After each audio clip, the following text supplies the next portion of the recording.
Today we're exploring a real hidden gem of an analog horror series called Arcadia TV on the Chilling Abyss YouTube channel, and I got some help from my girlfriend here to make this board to explain the whole story of it to you. So this is the setup we're going to attempt to work with here. I moved the board back. It's pretty big. It's hard to get in frame. I'm on a janky little setup on like a dresser with cheese on it. I'm out of my element really bad, but we're going to attempt to describe this and walk through the whole thing. Okay, so I moved the camera again. Hopefully this is the finalized setup. Sorry if the microphone sounds janky. I don't really know how it works being disconnected. This has most of the board in frame now. The order of the videos uploaded onto YouTube, it goes Deep Sea Live, Mythical Creatures, Apology Video, then to Crying Cave, The Signal, Interference, which you can't really see, Interference, and then Emergency Broadcast. So we start off with Deep Sea Live, where they're exploring a seemingly endless hole known as the Pit, using a hydrophone inside of a submarine type object with a camera attached to the front. The operator inside is noting that he sees whales, a dragonfish that we see swim by, unknown, and then followed up by a question mark where we see glowing eyes in the darkness.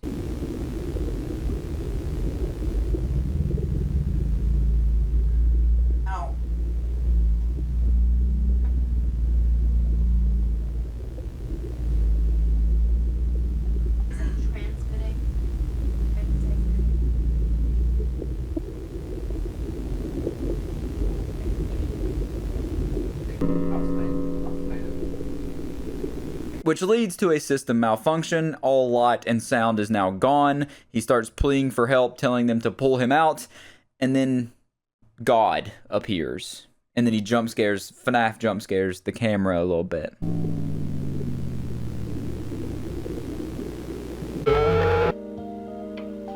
And then that takes us to Mythical Creatures, which starts out with a very prominent warning, but instead of telling you that you'll get a $500,000 fine if you pirate the content, it's telling you that monsters are real and that they in fact have a humanoid appearance, only appearing at night, behind closed doors or obscured behind windows. Which is pretty damn terrifying if you ask me, but you didn't. You're just here for the information. So they also want your attention, which means they're going to make noises, scratches at the door, knocking at the window, anything they can, maybe like throwing stones at your window like they're trying to ask you out on a date. They want your attention. Do not give it to them. You have to ignore them if you want any chance of survival.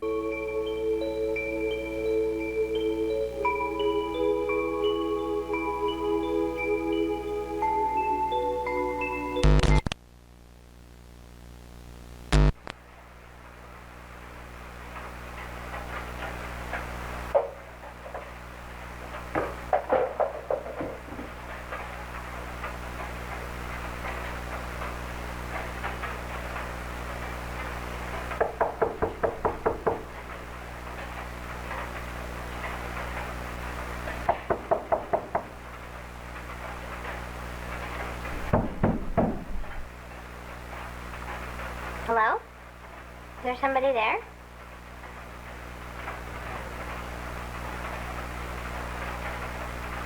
Can you hear me? And that then is going to prompt them to give you gifts and offerings. You do not accept these offerings, no matter if it's like a double-sided dildo, whatever it is, your wildest imaginations and dreams. Even if they offer for you to play GTA 6 right now and not have to wait another whole year, over a year, you can't take it. No matter how tempting and sweet the offer is, you gotta refuse it, and that's going to end up with them becoming even more hostile.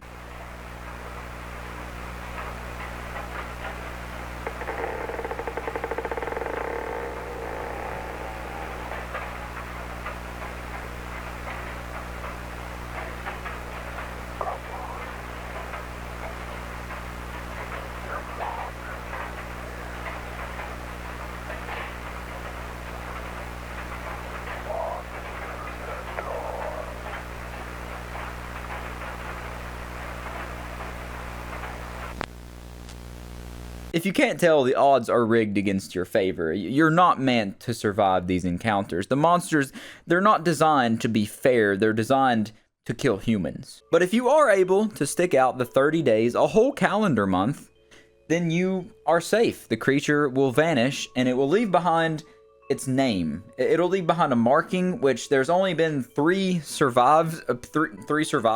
people, sorry, who have survived these encounters, which has led to these three symbols, if you can make out the symbols here, that have been left behind from the encounters.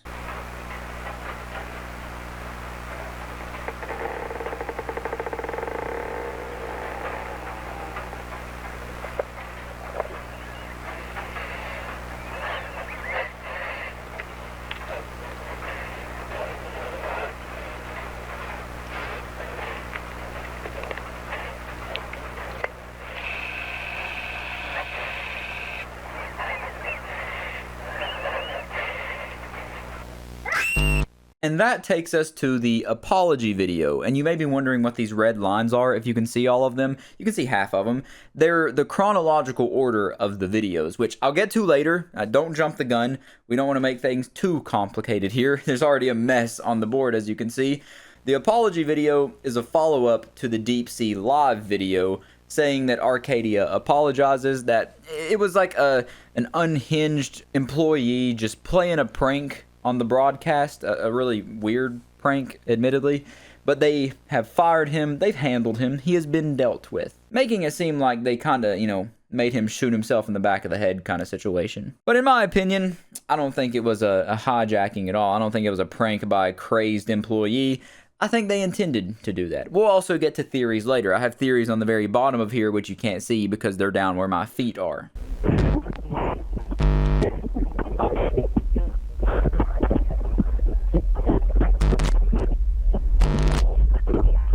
So that takes us to the Crying Cave, which is my favorite video of all of these so far. The intro alone sold me on it. It's what really hooked me on the series.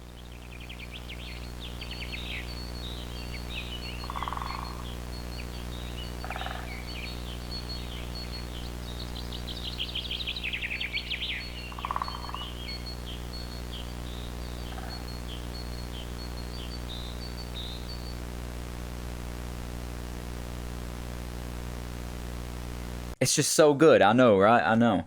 So the Crying Cave, it starts out telling us that a body was found on July 19th, alongside a missing poster and a video camera that was found. And on the missing poster, we see that the three teenagers have went missing, and they were last seen entering the Crying Cave. Funny thing is, these three teenagers have never been reported missing. As a matter of fact, Jack Miller doesn't even exist. And the two others that were reported missing were just safe and sound with their families. Nothing wrong was going on. And the third one doesn't even exist. And from there, we cut to footage from inside the Crying Cave, which, if you would have guessed, we hear crying and screaming of a monster, making monster noises, whatever monsters do.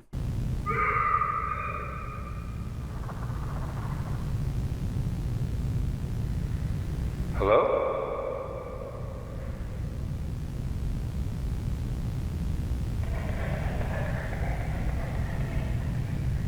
And it's from the POV of who I believe to be Jack Miller. We'll get to all the theories and explanations later. In 1988 is when this is recorded. He's going through, someone, our main character in this video, is exploring the cave, hearing the screaming, getting frantic, starts running through the cave, sees light, like an exit, but it's on the ground. And he gets to it, he looks down the hole, and there's light coming down a very long tunnel going straight down.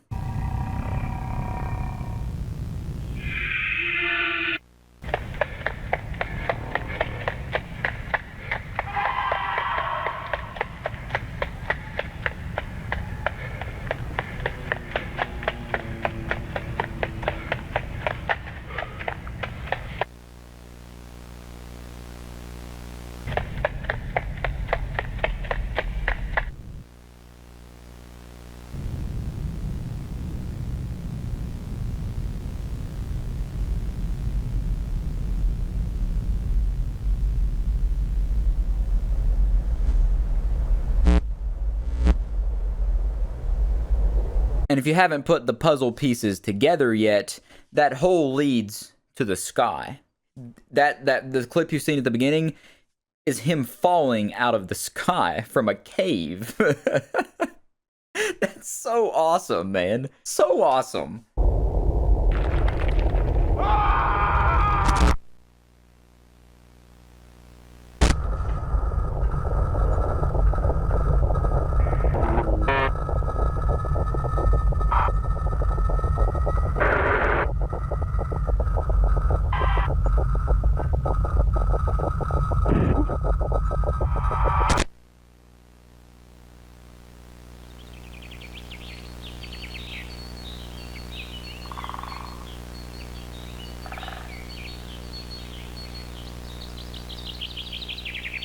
And now I'm going to try to not block this with my microphone. It leads us to the video, The Signal. Maybe if I twist my body real weird here, you can actually still see it while I'm talking, even though I'm going to intercut video of the actual series.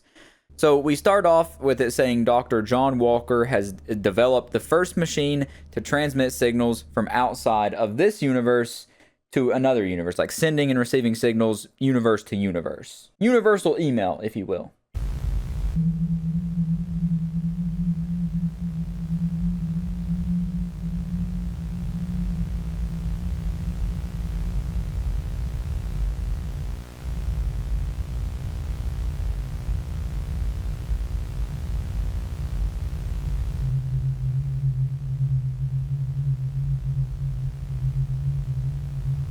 It eventually establishes connection with a actual another parallel universe called PW1. They conduct a test which will tell them if the universe can be trusted or not. They ask for a picture of nature, a picture of a dog, and a picture of themselves.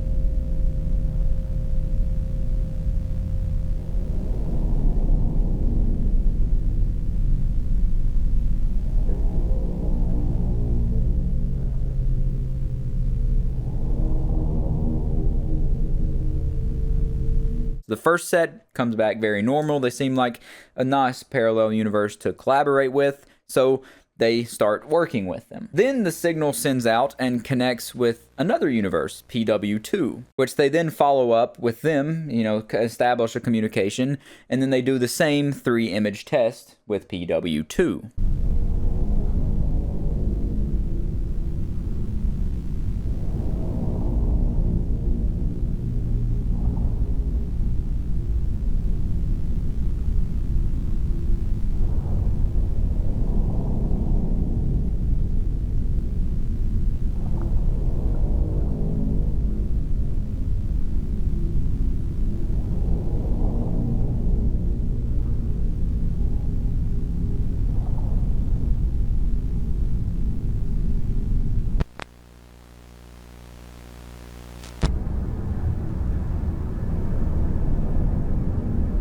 Only this time, PW2's response leads to them immediately terminating the connection because they sent back some weird stuff. It's like you message your friend what's up and they send you, I don't know, Beelzebub with demonic text. Like, you don't want to really talk to that person anymore. So they tried to pull the plug immediately, cut the connection, sever it, to which it seems to work for the moment being. And then they start to actually work with PW1, the nice people, and they establish a real link to be able to travel universe to universe after 3 years of work. And we see a little representation of the universes connecting percentage-wise, drawing the dot to dot to, establish that little bridge. And all is going well until roughly halfway through or so, a line starts to emerge from PW2 to intercept the bridge, to intercept the connection. And we don't want them coming here because they seem to be the bad news bears. They seem to be nothing but doom and gloom over there, and they intend harm, it appears.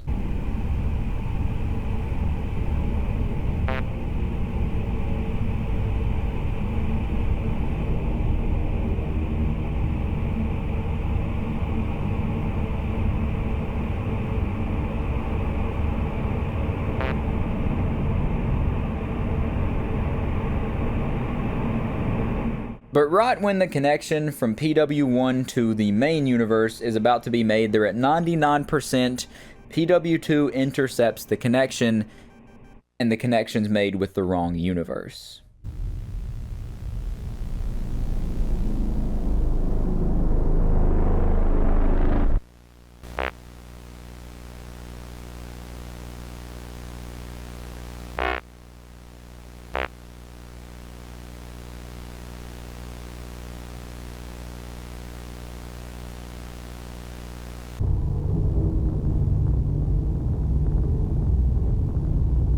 And now I'm going to have to readjust the camera so I can show you and talk about the last two videos here. Okay, so I've readjusted. The setup's even more janky now. I'm in the floor. The cord's about to knock the microphone over, but you can see interference now. Interference is just a little news broadcast warning showing that there was an explosion in the Arctic that is causing televisions to have interference in the region, and that there are reports of faces being seen in this TV interference and the TV static.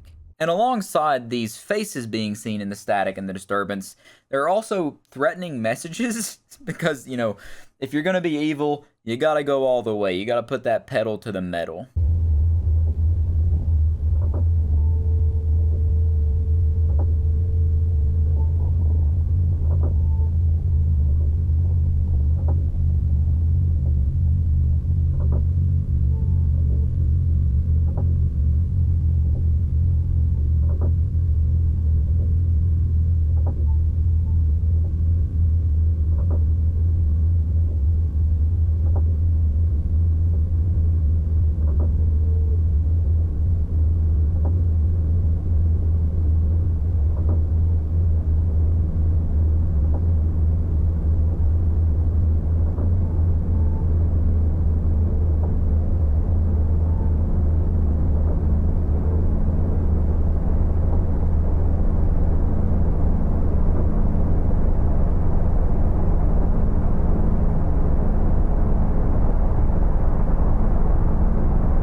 And the last notable thing is that we find out the explosion comes from John Walker's lab, which is owned by Atom Laboratories, which is the lab that made the connection between the universes. Now I'm going to turn the camera here a little bit, and we're going to talk about the emergency broadcast system, which is the last video for Chapter 1, because I forgot to mention we're only going over Chapter 1 in this video. We'll go over Chapter 2 real soon. So emergency broadcast system, it wants you to evacuate all of northern Alaska immediately, because that's where the explosion happened, that's where the lab exploded, the connection was made, everything.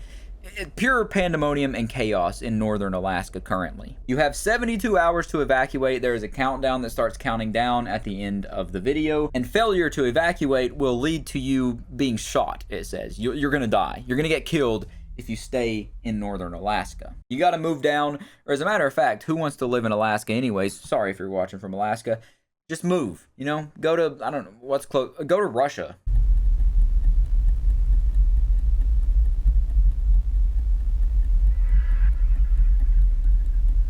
So that right there is the end of our little timeline, starting at the first video uploaded on the channel to the most recent video uploaded in Chapter 1. There's a bunch more to go through, but that's all we're covering in this video. Now I want to lay it out for you and describe to you the order of events in chronological order inside this universe of Arcadia TV. And then we're going to finish off with some theories from that my girlfriend wrote and that I also wrote. So it's going to be a lot easier if I just hold the camera like this and kind of like document and vlog style show you the order of things connecting. So we start off, the first video in chronological order is the signal. It's when they're making the connections between the universes, which is what leads to monsters and everything existing in the current main universe. That starts in about 1981, and you can follow the line up to Deep Sea Live, which is what I believe to be the second entrance, because not much is known about these monsters. They don't really seem to know that they exist yet.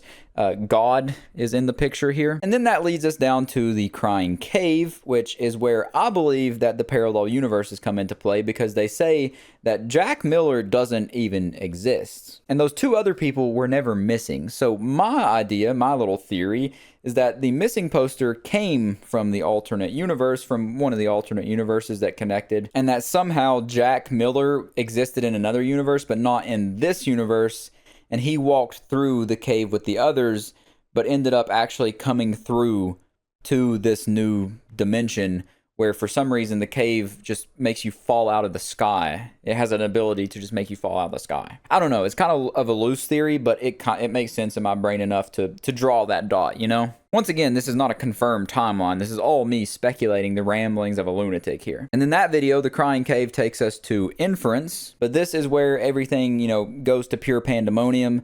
The lab explodes, monsters are flooding in, everything's in chaos and shambles. And from Inference, I think Emergency Broadcast System is next, because that's what's letting everyone know that stuff's going down. You got 72 hours to evacuate. I think Inference and, you know, Emergency Broadcast System happen back to back. Like the broadcast follows up Inference. And that takes us to the last one, the most recent example in all of this, Mythical Creatures, because they have a lot of info on monsters at this point. There's a warning about monsters at the beginning. They know that they leave their names behind. They've had enough time to know that 3 people have survived the 30-day periods of the monsters. And they also know how to deal with them, you know, what to do, what not to do. They have too much information for this to be new and fresh and still causing panic. And now for theories. I've already covered some of these in my little ramblings, like the Jack Miller actually not existing and he's from a different universe. My girlfriend thinks that PW1 could have been, you know, in cahoots with PW2, and they planned this attack on our main timeline universe, and that they were only acting nice for PW2 to come in, and then it's like a joint operation, dual-headed Hydra thing, dual-headed villain coming in to take over their own universe. And then she also thinks that Dr. John Walker could apparently be in on it. I think he is in on it. I think he plays a significantly bigger role in this whole big picture thing than we're immediately thinking. We think he's just an innocent bystander trying to connect universes, but I think he's up to something. And my girlfriend also thinks that he blew up the lab to bury some evidence of this. And one final thing I want to comment on is about the signal. There is a part at the end of the signal where they do a final ping after the connection has been made. I believe it's after the connection has been made. Yeah. And then they see that after another sweep that there are a countless number of other universes surrounding them. Countless other number of dots on their radar. Which kind of makes me think that that leads into the whole dark forest theory related to the Fermi paradox and all that. That there are actually other alien life forms out there, other parallel universes, other beings that exist, but they aren't accepting our signals or responding to our calls because they know what else is out there. They know that there's a predator hunting and lurking and waiting for these signals to consume, which is haunting, and a very, very nice implementation there. And let me try to turn this to my face here.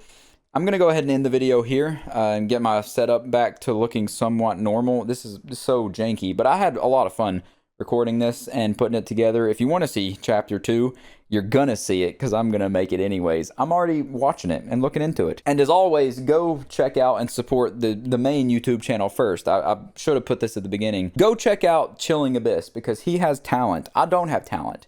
I am just merely talking and fanboying and dick riding his talent. And then other than that, I'll catch you in the next one.